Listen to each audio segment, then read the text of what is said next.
Hi, this is the first work example of essential question number 2, time value of money for spring term 2011.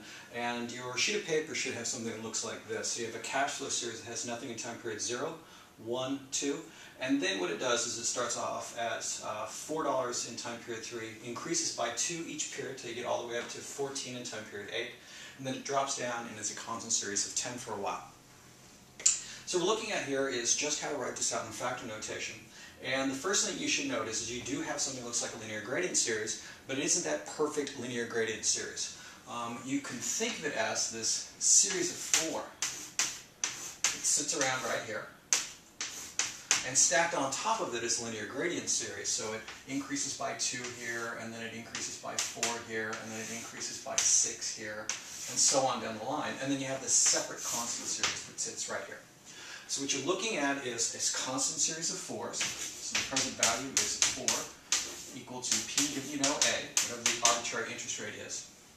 And we'll figure out what the N is supposed to be and figure out what the time shift is going to be. We're going to add to it this linear gradient component, which is going to go up by 2. So it's P given that you know cap G, I, figure out what the N is, and we'll figure out how to time shift it. And then you have this constant sequence that's back over here. And that constant sequence is 10 high, looking for P, given you know A, I. We'll again sort out what the N is and how it's time shifted. And now we'll start using the counting rules that we've heard about before. So let's deal with the easy one first, which is the 10s that sit right here. So we're just dealing with those $10 values in periods 9 through 12. So here you know that you have 1, 2, 3, 4 of them. So you know that N is equal to 4. You know that the last one is in time period 12, so you know that this exponent that's right here on the time shifting, added to 4, has to go ahead and equal to 12. You know that you should shift it then 8 periods. So you can think of this numerator as concentrating this value in time period 8, and then this denominator moves everything from time period 8 to 0. So we've sorted out what that bit is right here. Now the next thing we worry about is this other constant series. This is a long series of 4, so there's 1, 2, 3, 4, 5, 6 of them, which are right there. They sit underneath the linear gradient sequence. And you know that it's in the wrong spot. A constant series is supposed to go from time period 1 over to cap N, and this one actually starts at time period 3.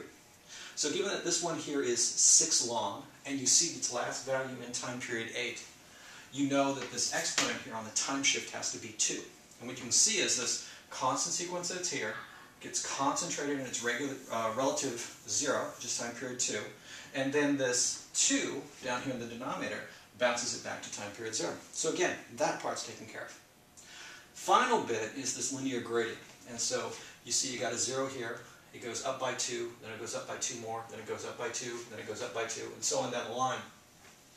So you've got 1, 2, 3, 4, 5 of these all together. Remember, with the linear gradient, you add 1 for the pot. So that's supposed to give you a 6 right there. Well, it's clearly in the wrong spot. A linear gradient is supposed to have 0 in time period 0, 0 in time period 1, and the first time you see an increase is in time period 2, but we don't see it until time period 4. So what you got to do is make sure you've shifted the right amount again. The last time you see a value is time period 8, so it tells you that 6 plus 2 must equal to the 8. What you can visualize is that this is, for the linear gradient series, where the relative 0 is. Here's the relative 1, here's the relative 2, the first time you're supposed to see a value, and so on down the line. So the numerator brings everything back to time period 2, and the denominator brings it from 2 back to time period 0. And that should give you a factor notation way of displaying this particular cash flow sequence as present worth. Thank you.